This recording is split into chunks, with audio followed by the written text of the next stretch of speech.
ஏய் இருடி, இரு இரு, அதுக்குள்ளே அவசரப்படுவா. ரவி, எவ்வளவு நேரம் கண்ணை மூடி இருக்கிறது? நான் திறக்க போறேன். இரு இரு. ஆ, இப்ப தர.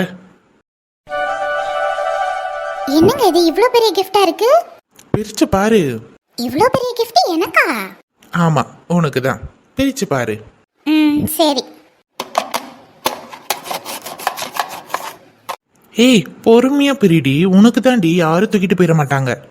இருங்க, இந்த கவரு. பிரிச்சாச்சு. உள்ள என்ன இருக்கு?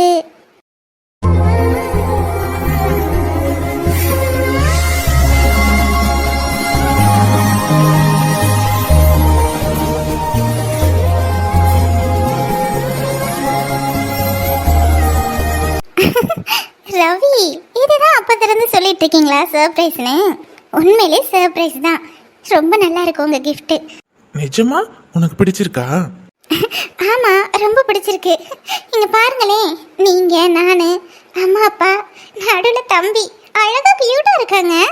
நான் நிறைய நேரம் யோசிச்சுட்டு இருப்பேன், நம்ம அம்மா அப்பா உயிரோட இருந்தா நம்ம ஃபேமிலியா ஒரு போட்டோ எடுத்து வச்சிருக்கலாமேன்னு.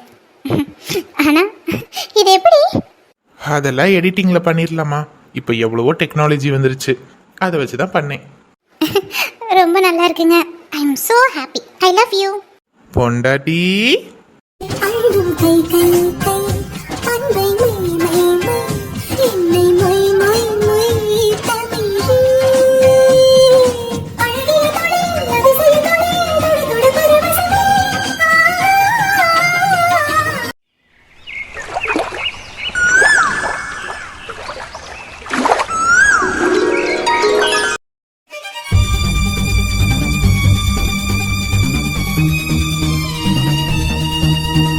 என்ன சிவா சொல்ற? நீ சொல்றதெல்லாம் உண்மையா? ஆமா டாடி, இன்னைக்கு தான் ஃபோட்டோ ஸ்டுடியோவில் ராதா, ரவி, சித்தப்பா சித்தியோட ஒரு ஃபோட்டோ ஃப்ரேமில் வாங்கிட்டு போனாங்க. விசாரிச்சு பார்த்ததுல ராதா தான் என்னோட தங்கச்சி. அதுக்கு ஏன்டா இப்படி கவலையா உட்காந்துருக்க? அதான் உன் தங்கச்சியை கண்டுபிடிச்சிட்டேல, நீ போய் பேசு. இல்லைம்மா, நான் போய் பேசினா அவள் என்ன நினைப்பான்னு எனக்கு தெரியல. நான் என்னன்னு போய் பேசுறது? நீ தான் என் தங்கச்சி, என் சித்தப்பா சித்தியோட பொண்ணு, என் கூட வந்துரு நான் சொல்ல முடியும். அவளுக்கு கல்யாணம் ஆயிடுச்சு, அதுவும் நல்ல குடும்பத்தில் கல்யாணம் பண்ணியிருக்கா. அதை நினச்சா கொஞ்சம் சந்தோஷமா இருக்கு. ஆமாண்டா, இத்தனை நாள் புள்ள என்ன பண்ணிட்டு இருப்பாளோ, எங்க கஷ்டப்பட்டுட்டு இருப்பாளோன்னு தவச்சுக்கிட்டு கிடந்தோம். ஆனா நல்ல குடும்பத்துல தாண்டா வாக்கப்பட்டிருக்கா. ஆமாங்க, ரவி எனக்கு ரொம்ப நாளாக தெரியும். ரொம்ப நல்ல பையன். அவங்க குடும்பமும் அப்படிதான், ரொம்ப பெரிய குடும்பங்க. ராதா ப்ரெக்னென்ட் ஆக முடியாதுன்னு தெரிஞ்சதும் ரவி எவ்வளோ துடிச்சு போயிட்டாரு தெரியுமா? ரொம்ப நல்ல பையங்க. ராதாவை ரொம்ப நல்லாவே பார்த்துக்கிறான். ஆனா மம்மி, என் தங்கச்சிய நிலா அவ்வளோ கொடுமை பண்ணியிருக்கா. எனக்கு இத்தனை நாளாக அது எதுவுமே தோணலை. ஆனால் ராதா என் தங்கச்சின்னு தெரிய வரும் பொழுது, என் தங்கச்சி அவ்வளோ கொடுமை பண்ணியிருக்காளேன்னு நினச்சும் போது ரொம்ப வருத்தமாக இருக்கு, கோபம் வருது. இப்படின்னு தெரிஞ்சிருந்தா அந்த நிலாவுக்கு நான் ட்ரீட்மெண்ட்டே பார்த்துருக்க மாட்டேன். சிவா, அப்படி சொல்லக்கூடாது. நம்ம எதிரியாக இருந்தால் கூட நம்ம அவங்களுக்கு வைத்தியம் பார்க்கணும். அதுக்கு தானே படிச்சிருக்கோம். No mummy, no. நிலாவை எனக்கு ரொம்ப பிடிக்கும். ஆனால் என் தங்கச்சி அவள் கொடுமை பண்ணியிருக்கான்னு தெரிஞ்சதும் எனக்கு அவளை பிடிக்கவே இல்லை. இங்கே பாரு, அவசரப்பட்டு எந்த முடிவும் எடுக்காத. உன் மனசுக்கு நிலாவை பிடிச்சிருக்குன்னு எனக்கு நல்லாவே தெரியும். இது உன்னோட லைஃப், உன்னோட இஷ்டம்தான். ஆனால் பாஸ்ட்டை பற்றி நினைக்கக்கூடாதுடா. ப்ரெசண்டில் நிலா எப்படி இருக்கா அதை மட்டும் பாரு. இப்போ அவளுக்கு ட்ரீட்மெண்ட் கொடுத்து எல்லாம் ஓகே ஆயிடுச்சு, டிஸ்சார்ஜும் ஆக போகிறா. இந்த நேரத்தில் போய்கிட்டு நீ... எல்லாம் எனக்கு புரியுது மம்மி, ஆனால் என் மனசு ஏற்றுக்க மாட்டுது. எனக்கு நிலா வேண்டாம். நான் அவளை மறக்க போகிறேன். என்னோட காதில் எனக்குள்ளே வச்சு நான் மறக்க போகிறேன். என்னோட காதில் அவகிட்ட நான் சொல்ல போகிறதில்ல. என்னை கம்பல் பண்ணாதீங்க மம்மி.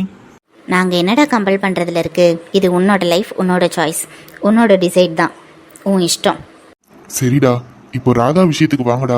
நம்ம அவங்க வீட்டுக்கு போய் பேசலாமா? உனக்கு யாரும் இல்லைன்னு நினைக்காதம்மா. அப்பா அம்மா அண்ணா எல்லாரும் நாங்க இருக்கோன்னு அவகிட்ட போய் உடனே சொல்லணும் போல இருக்குடா. மனசு கிடந்து அடிக்குது. வாங்க உடனே கிளம்புவோம். நோப்பா, இப்போதைக்கு எதுவும் சொல்ல வேண்டாம். அவளுக்கு நல்லபடியாக குழந்தை பிறக்கட்டும், அது வரைக்கும் அப்படியே விட்டுருங்க. திடீர்னு போய் நம்ம நின்று பேசணுன்னா அவன் நம்புவாள நம்ப மாட்டாளான்னு தெரியல. கொஞ்ச நாள் ஆகட்டும் டாடி, அதுக்கப்புறம் போய் பேசிக்கலாம். சரிடா.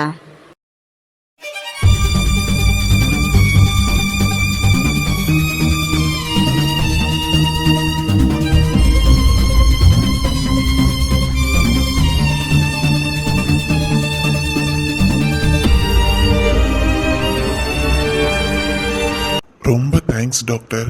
இதுக்கு நான் என்ன சொல்லி கைமாறு பண்ண போறேன்னு எனக்கு தெரியல. என் பொண்ணை குணப்படுத்தி கொடுத்துட்டீங்க. எனக்கு இதை தவிர வேற எதுவும் தேவையில்லை. உங்களுக்கு என்ன வேணுமோ கேளுங்க டாக்டர், நான் தரேன். எனிதிங், என்ன என்ன வேணுமோ சொல்லுங்க. எனக்கு எதுவும் வேண்டாம் சார். உங்கள் பொண்ணை நல்லபடியாக பார்த்துக்கோங்க, அது போதும். நிலா ஹாப்பி தானே? இதுக்கப்புறம் எந்த பிரச்சனையும் யாருக்கும் கொடுக்கக்கூடாது. உன்னால் முடிஞ்ச நல்லதை 4 பேருக்கு செய். எனக்கு தெரியும் நீ ரொம்ப ரொம்ப நல்ல பொண்ணு. இதுக்கப்புறம் பிஸ்னஸில் ரொம்ப பெரிய ஆளாகணும். நீ லைஃப்பில் நல்ல சக்ஸஸ்ஃபுல்லாக ஆகிறத நான் கண்ணால் பார்க்கணும். Thank you so much aunty. சரிங்க மேடம், நாங்கள் போயிட்டு வரோம். போயிட்டு வாங்க. சிவா சார், நாங்கள் போயிட்டு வரோம். உங்களுக்கும் ரொம்ப தேங்க்ஸ். நீங்கள் இல்லைன்னா என் பொண்ணு எனக்கு இல்லை. இட்ஸ் ஓகே அங்கிள், பார்த்து பத்திரமா போயிட்டு வாங்க. சிவா, உனக்கு என்கிட்ட பேசுறதுக்கு எதுவுமே இல்லையா? என்னன்னு தெரியல, உன்னை விட்டு போக மனசு இல்லை எனக்கு. ரொம்ப கஷ்டமா இருக்கு. போயிட்டு வா நிலா, நீ நல்லா இருக்கணும், எனக்கு அது போதும்.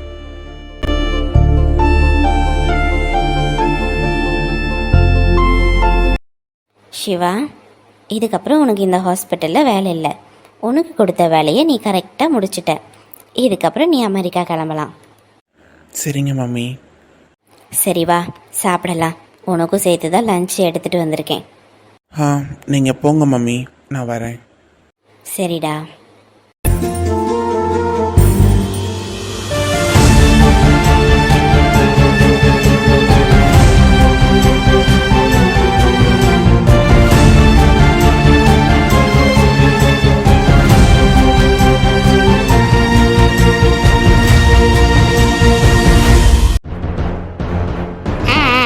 அந்த 3வது தெரு தான். ஆமாம், 3வது தெருக்குள்ள வந்தீங்கன்னா லெஃப்ட் சைடு அங்கே ஒரு விநாயகர் கோயில் தெரியுமே, அதுக்கு ஆப்போசிட்டில் தான் நம்ம வீடு. வந்துருங்க வந்துருங்க வந்துருங்க. வச்சிருட்டுங்களா? சரிங்க. ஏடி, அந்த பூவை எடுத்து வையின்னு சொல்லிக்கிட்டு இருக்கேல, இன்னும் வைக்காம இருக்க? ஒவ்வொன்றா உனக்கு சொல்லிக்கே இருக்கணுமா? காலையில இருந்து குழின்னு கத்திக்கிட்டே இருக்கே, சேலையை கட்டுன்னு கத்திக்கே இருக்கே. நீ பாட்டுக்கு ஒவ்வொன்றா கத்த விட்டு செய்ய விட்டுட்டு இருக்க. அந்த பூவை வைக்கிறியா பெண்ண? என்னமா உனக்கு இப்ப? அதான் எல்லாம் ரெடி ஆயிட்டு தானே இருக்கேன். இப்ப பூ வைக்கிறது ஒண்ணுதான் குறையா? எனக்கு பூ வைக்கலாம் பிடிக்காதுன்னு உனக்கே தெரியும். சும்மா அதெல்லாம் போட்டு கம்பல் பண்ணிட்டு இருக்காத. நீங்க என்ன சொன்னாலும் தலையாட்டிட்டு தானே நிக்கிறேன். ஏன் இப்படி என்ன பாடா படுத்துற? நிச்சயதார்த்தம் முடியட்டும், அதுக்கப்புறம் இருக்கு. அம்மா, அக்காக்கு தான் ஏற்கனவே நிச்சயதார்த்தம் பண்ணியாச்சுல. மாமா தானே அன்னைக்கு நிச்சயம் பண்ணாங்க. இப்ப எதுக்கு மறுபடியும் இன்னொருத்தவங்கள வர சொல்ற? வாய மூடு. அங்க வந்துகிட்டு இந்த மாதிரி பேசிட்டு இருந்தேன்னா உனக்கு அவ்வளவுதான். மாப்பிள்ளை வீட்டுக்காரங்க வந்து போற வரைக்கும் நீ இந்த ரூம்குள்ளேயே தான் இருக்கணும், புரியுதா? வெளியில அங்கிட்டு அங்கிட்டு ஓடிட்டு இருக்க கூடாது. ஏமா நேத்துல இருந்து திட்டிக்கிட்டே இருக்கா? உங்களை பெத்தேல, உங்களை பெத்து தொலைஞ்சேல, அதுதான் நான் பண்ண தப்பு. இப்படிதான் திட்டிக்கே தெரிய வேண்டியதா இருக்கு. 2 பொட்டை பிள்ளையில பெத்து வச்சுட்டு வயிற்றுல நெருப்பு கட்டிக்கிட்டு இருக்கேன். எனக்கு தாண்டி இந்த அவஸ்தை தெரியும். இங்க பாரு, மாப்பிள்ளை வீட்டுக்காரங்க இன்னும் 2 நிமிஷத்துல வந்துருவாங்க. ஒழுங்கா கூப்பிடுறப்ப காஃபி எடுத்துட்டு வந்து கொடுக்குற. ஏதாவது பேசுன அப்புறம் நானும் உங்க அப்பாவும் அடுத்த நிமிஷம் உயிரோட இருக்க மாட்டோம், பாத்துக்க.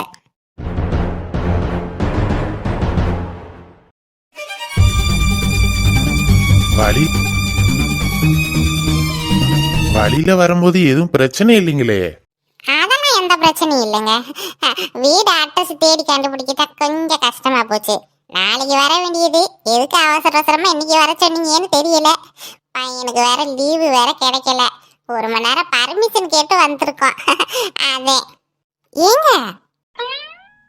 தூங்கு மூஞ்சி பயல கட்டிக்கிட்டு நான் படுற அவஸ்தை இருக்கே. எங்க வந்து தூங்கிட்டு இருக்கான் பாரு, உக்காந்துக்கிட்டேவும் அப்படியேவும் மாலையை போட்டா கரெக்டா இருக்கும். செத்த போன நினைச்சு எல்லாம் எடுத்து தூக்கி போட்டு போயிட்டே இருப்பாங்க. யோ யோ இந்தாயா. என்னம்மா, என்னாச்சு? நிச்சயதார்த்தம் நின்னு போச்சா? உன் வாயில பெனாயில ஊத்தி கழுவ என்னையா இங்க வந்து தூங்கிட்டு கிடக்குற? தூக்கமா வருதுமா. என்ன உங்களுக்குள்ளேயே பேசிக்கிறீங்க? அதெல்லாம் ஒண்ணும் இல்ல சமதி, சும்மா தான் பேசிக்கிட்டு இருந்தோம். சமதி, பையனுக்கு லீவு கிடைக்கல, அதனால பர்மிஷன் கேட்டுதான் வந்திருக்கோம். சட்டு புட்டுன்னு பொண்ணை வர சொன்னீங்கன்னா தட்டை மாத்திட்டு முடிச்சிடலாம் நிச்சயதார்த்தத்தை. சரிங்க சரிங்க, இதோ வர சொல்றேன். ஜெயா, என்னடா மூஞ்சிய பார்த்துட்டு இருக்க, சாப்பிடு. என்ன மம்மி இவ்வளோ நெய் ஊற்றி தோசை ஊற்றிருக்கீங்க? நான் தான் நெய் அவ்வளோவா சாப்பிட மாட்டேன்ல. அடே வளர்ற பிள்ளை நல்லா சாப்பிடுறா, இப்பெல்லாம் ஒழுங்கா சாப்பிடவே மாட்டேங்கிறியாம்ல. நான் தான் டயட்டில் இருக்கேன்ல, இந்த ஆயில் ஐட்டம்லாம் சாப்பிட மாட்டேன் மம்மி. இட்லி இருந்தால் கொடுங்க. இட்லி எல்லாம் சாப்பிட்டாச்சுடா. நீ லேட்டா இருந்துச்சு, அதுக்கு நான் என்ன பண்றது? தோசை தான் ஊத்தி கொடுக்க முடியும். இந்தா குழம்பு ஊத்தவா, மீன் குழம்பு. கடைசி வரைக்கும் என்ன டயட்டில் இருக்க விட மாட்டீங்க. ஆள் மெலிஞ்சு போயிட்டடா, ஏன்டா அப்படி பண்ற? மம்மி விஜிக்கு ஏற்ற மாதிரி நான் இருக்க வேணாமா? அவங்க நல்லா ஒல்லியாக ஸ்லிம்மாக இருக்காங்க. அவங்க பக்கத்தில் போய் நான் நின்னா அப்படியே குண்டு பூசணிக்கா மாதிரி இருக்கேன், நல்லா கொழு கொழுன்னு. இதுக்குதான் இந்த டயட்ல இருக்கியா நீ? அட போடா இவனே, நீ இந்த மாதிரி குண்டு குண்டுன்னு கொழு கொழுன்னு இருந்தாதான் அவளுக்கே உன்னைய பிடிக்கும். அப்படியா? என்ன நொப்பிடியா? அட ஆமாண்டா, நீ இந்த மாதிரி கொழு கொழுன்னு இருக்கறனாலதான் அவளுக்கே உன்னை பிடிச்சிருக்கு. அடிக்கடி என்கிட்ட சொல்லுவா, நல்லா நெய் கொழுந்த மாதிரி வளர்த்து விட்டுருக்கீங்க தானு. நைட்டு தூங்கும் பொழுது உன் மேல கைய காலை போட்டு தான் தூங்குவாளாமே. கேட்டா நல்லா தலக்க முழக்குன்னு இருக்கியா, மெத்தையே தேவையில்லையா. விடிய காலையில வந்து இதோ நீ இப்படி உட்காந்துருக்கே, அந்த மாதிரி உட்காந்துட்டு தான் என்கிட்ட உன்னை பத்தி பேசிட்டு இருப்பா. நீ என்னடானா அவளை மாதிரி ஒல்லி ஆகுறியாக்கும். இந்த விஷயம் எனக்கு தெரியாம போச்சே. சொல்லிட்டீங்கல்ல. இதுக்கப்புறம் பாருங்க மம்மி, இன்னும் ஒரு 10 நெய் தோசை ஊத்துங்க. என் புள்ள இந்த அளவுக்கு மாறுவான்னு எதிர்பார்க்கலடா. இரு, நல்லா நிறைய நெய் ஊத்தி உனக்கு தோசை ஊத்தி கொடுக்குறேன். நல்லா நெய் ஊத்தி சாப்பிடுங்க. என்னென்ன பண்ணிட்டு இருக்கீங்க? அங்க விஜிக்கு நிச்சயதார்த்தமே முடிய போகுது. நீங்க என்னடானா இங்க உட்காந்து தோசை சாப்பிட்டுட்டு இருக்கீங்க, அதுவும் நெய் ஊத்தி. நல்லா இருக்குண்ணா, நல்லா இருக்கு. நல்லாதாம்மா இருக்கு, நீ சாப்பிடல? அண்ணா காமெடி பண்ண நேரம் இல்ல, சீக்கிரம் அங்க போங்க, நிச்சயதார்த்தத்தை தடுத்து நிப்பாட்டுங்க. அதுக்கெல்லாம் அவசியமே இல்லை. என்ன அவசியம் இல்லையா? ஏன்? மாப்பிள்ளைய பத்தி நான் எல்லா டீட்டெயில்ஸ் எல்லாம் விசாரிச்சுட்டேன். விஜிக்கு கண்டிப்பா பிடிக்காது. நீ வேணா பாரு, அவங்களே நிப்பாட்டிடுவாங்க நிச்சயதார்த்தத்தை. நான் போகணுன்ற அவசியமே இல்லை. என்னண்ணா சொல்றீங்க? Wait and watch.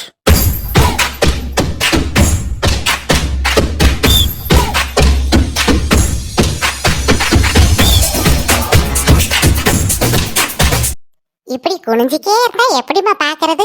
கொஞ்சம் நிமிந்து பாரு. இவன் என்ன இப்படி பல்ல காமிச்சுக்கிட்டு இருக்கான்? சீ, பேசாம தலை குனிஞ்சுக்குவோம். இவன் மூஞ்சில ரொம்ப நேரம் பார்க்க முடியாதுப்பா சாமி. பொண்ணு மகாலட்சுமி மாதிரி லட்சணமா இருக்கா.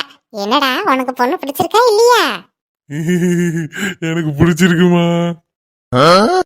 அடச்சி, குரலை பாரு எப்படி சொல்லு வடிகிறானு. இவனுக்கு போயா கட்டி வைக்க போறாங்க. ஷோ கடவுளே, இப்ப பிடிக்கலன்னு சொன்னாலும் அம்மா வீம்புக்கு தான் இவனை பிடிக்கலன்னு சொல்றேன் நினைச்சுக்கிறோம். இப்ப என்னதான் பண்றது? மாப்பிள்ளைக்கு பொண்ணு ரொம்ப பிடிச்சு போச்சுங்க, எங்களுக்கும் பிடிச்சு போச்சு. நல்ல குனிஞ்ச தலை நிமிராம இருக்கா லட்சணமா. இனி எங்க வீட்டு மருமக இவதானே. ரொம்ப சந்தோஷங்க. அப்படியே கல்யாண தேதியும் குறிச்சிட்டோம்னா நல்லா இருக்கும். எவ்வளோ சீக்கிரம் கல்யாணத்தை வைக்க முடியுமோ அவ்வளோ சீக்கிரம் கல்யாணத்தை வச்சிடலாம். எதுக்கு இப்படி அவசரப்படுறீங்கன்னு எனக்கு தெரியல, இருந்தாலும் பரவாயில்ல. எங்க பையனுக்கு அவசரம் தாங்க. மற்ற விஷயம்லாம் பேசலாங்களா? மற்ற விஷயம்னா அதாங்க, பொண்ணுக்கு என்ன போடுறீங்க, எவ்வளோ போடுறீங்க? அது வந்து பொண்ணுக்கு ஒரு 20 பவுன் போடுறோங்க. எனக்கு இன்னொரு பொண்ணு இருக்கிறா, அதனால இப்போதைக்கு எங்களால் அவ்வளோதான் போட முடியும். மற்றபடி சாமான் ஜட்டிலாம் கொடுத்துருவாங்க. 20 பவுனா? எம்மா, எனக்கு அந்த கார் வேணும்னு சொன்னேன்ல, அந்த கார் கேளுக்குமா? இருடா கேப்போம். தப்பா எடுத்துக்க வேணாம், நாங்க எதிர்பார்த்ததே வேற. அது என்னன்னா, நான் சொல்றேன்னு நீங்க தப்பா எடுத்துக்க கூடாது. பொண்ணுக்கு இது 2வது கல்யாணம், ஆனா எங்க பையனுக்கு இது முதல் கல்யாணம் தான். அதனால கொஞ்சம் அதிகமா எதிர்பார்க்குறோம். எங்களுக்கு ஒரு 80 சவரன் போட்டா நல்லா இருக்கும். அதுக்கப்புறம் பையனுக்கு ஒரு கார் வேணும். அப்புறம் எனக்கு சின்ன பையன் ஒருத்தர் இருக்கிறான், அவனுக்கு பைக் ஒன்று வாங்கி கொடுத்துருங்க. எங்கள் வீட்டுக்காரருக்கு ஒரு பிரேஸ்லெட்டு, எனக்கு ஒரு நெக்லஸ்ஸு. அப்புறம் பண்ட பாத்திரம், அதுக்கப்புறம் ஏசி, பீரோ, கட்டில், இது எல்லாத்துலேயுமே வந்துட்டு ரெட்டை சீராக கொடுத்துருங்க. இந்த மாதிரி தான் எங்கள் குடும்பத்தில் கொடுத்து வழக்கம். என்ன சமந்தி இதுக்கே வாய பொழந்தா என்ன அர்த்தம்? இல்லைங்க, இவ்வளோலாம் எங்களால செய்ய முடியாதுங்க. அந்த அளவுக்குலாம் எங்களுக்கு வசதி கிடையாது. அட, பொண்ணுக்கு கல்யாணம், இப்ப பொண்ணு வேலை வேற பாக்குது. கல்யாணத்துக்கு அப்புறம் வேலைக்கு போகணும்னா கூட போய்க்கலாம். என்னன்னா பொண்ணுக்கு இது 2வது கல்யாணம் இல்ல, யாரு மாப்பிள்ளை கொடுப்பா? நாங்க வந்ததே பெருசு, அதனாலதான் எங்க சொந்தக்காரங்க கிட்டயும் பெருமையா சொல்லிக்கலாங்கல்ல. அதே பாருங்க, யோசிச்சு பாருங்க. கடனை உடனே வாங்கியாவது ஒரு கல்யாணத்தை பண்ணி போடணும்னு சொல்லி போடுறாங்க. என் பையனுக்கு 200 பவுன் போடுறதெல்லாம் பொண்ணு வருது. நான் சரி சொந்தக்காரங்க தெரிஞ்சவங்கன்னு நம்ம பிள்ளைக்கு வாழ்க்கை கொடுக்கலாமேன்ட்டு வந்தோம். நீங்க என்னடானா இப்படி சொல்றீங்க? ஜெயா, இப்ப என்ன பண்றது? என்ன பண்றதுன்னு தெரியலங்க. சரி விடு, முதல்ல மாதிரி கடனை வாங்கி கல்யாணத்தை பண்ண வேண்டியதான். பொண்ணை பெற்றவங்கன்னா வேற வழி.